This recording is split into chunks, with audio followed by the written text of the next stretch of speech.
na katika jengo hili ambalo limepata ajali ya moto. Mimi taarifa hii, kwanza mida yangu ya kufunga huwa ni saa 3. Kwa hiyo ile mida ya saa 3 nilifunga biashara. Baada ya kufunga biashara, kwenye jengo letu mkono wa kulia kuna kibanda cha simu ambacho kimejiatachi kwenye jengo letu.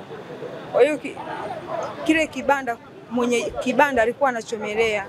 Nilitoka nikaona kama kuna cheche za moto zilikuwa zikiruka akiwa anachomelea pale. Nilivyoangalia kwa mwanzoni niliogopa, nikajua labda ni shoti ya umeme. Nilivyoangalia vizuri nikaona kuna fundi anachomelea, nikawa mimi nimeondoka, nimeenda nyumbani. Baada ya kufika nyumbani niliingia bafuni kwa ajili ya kuoga. Ile nilivyokuwa natoka bafuni kuoga ndio bodaboda akaja mpaka mazingira ya nyumbani. Akanambia vaa haraka twende katika ofisi yako na shoti ya moto inatokea. Niliingia ndani nikavaa nguo haraka nikachukua funguo. Na baada ya kufika katika eneo la tukio nilikuta jengo tayari limeshawaka. Ilikuwa ni kibanda kimoja kinawaka kufikia kibanda changu. Kwa hiyo tulivyofungua walitoa vitu vichache sana vya mbele na kibanda changu kikawa kimeshika moto. Kwa hivyo vitu vyako ni kiasi gani vimeteketea? Vina thamani kiasi gani? Mali yangu ina thamani ya milioni 30, lakini katika milioni 30 kuna milioni 15 ambayo nilikuwa nimekopeshwa na CRDB mwezi wa 12, ambayo nilikuwa ninarejesha kila mwezi milioni 1.4. Kwa majina naitwa Abeli Melikioli. Kimsingi tuko kwenye tukio ambalo jana tumepata majanga hapa Buselesele. Moto umeunguza maduka 8 na chanzo cha moto huu ukiwa ni umeme. Ulianza kuwaka kwenye duka la Bwana Kisila kwa kuwa maduka mengine yalikuwa yamefungwa. Kwa hiyo vyumba vyote vikashika moto hadi kusababisha madhara ya vyumba 8 kuungua.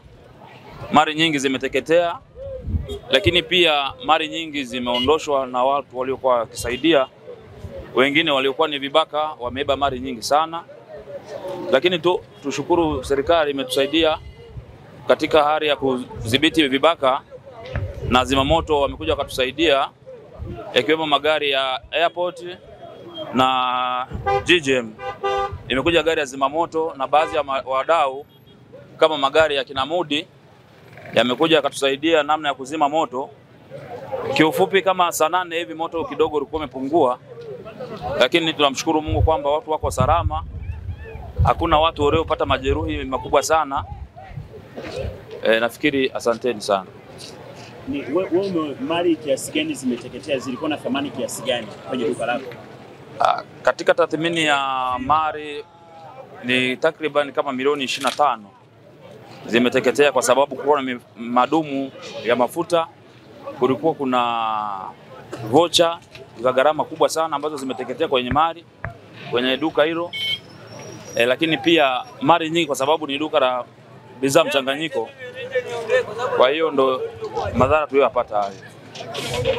Vitu gani ambavyo unatoa kwa serikali pindi yanapokuwa yanatokea haya matukio? Mimi nafikiria kwamba nashauri serikali katika tukio hili nimeona mapungufu makubwa sana, baadhi ambayo yanaweza kurekebika. Ukifuatia tukio lililowahi kutokea mwanzoni hapo, vibanda viliungua hivi kama hivi vibanda kama 9, lakini magari ya zimamoto yamekuwa ni changamoto kwa sababu yanatokea Geita, mengine yanatokea Chato.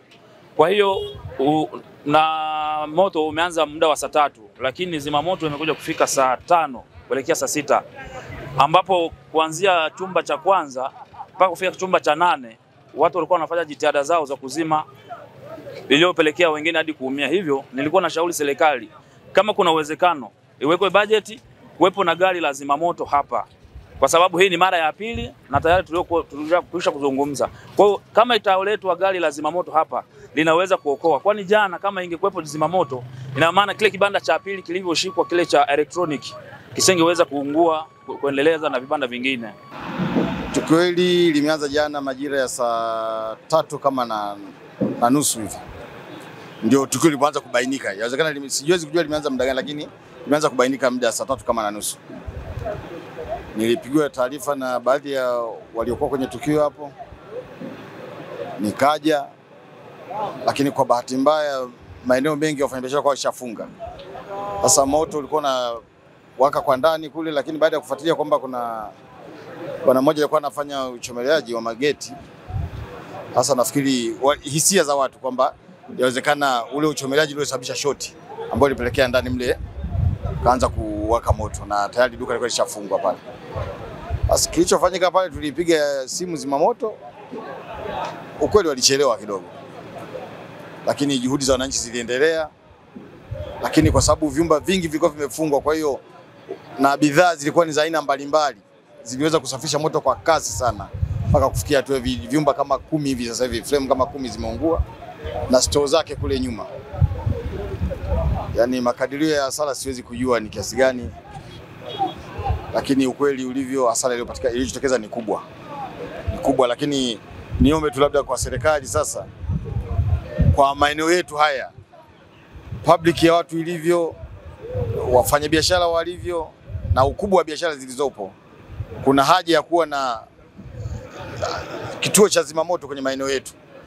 Maanake hili tukio sasa la moto ni kwa maeneo yetu haya ni tukio la 4 sasa ambalo mimi nimeshuhudia hapa, lakini kila tunapopiga simu mara nyingi huduma zinachelewa sana, lakini hali hii wanaiona. Kwa hiyo mimi niombe tu kwamba kama panawezekana waweke kituo hapa, hata kama ni gari moja, kwa sababu gari moja hata kama ingekuwa ni ndogo, ikiwahi tukio ndio linaanza, ni rahisi zaidi kudhibiti kuliko kuleta gari 5 wakati moto umeshakuwa vyumba 10 vimeshika. Uokoaji unakuwa kidogo ni mgumu. Ili kuwa mwanafamilia bora wa Global TV, usisahau kusubscribe, like, kushare na kucomment. Baada ya kusubscribe, bonyeza alama ya kengele ili kupata taarifa kwa kila video inayopanda Global TV Online.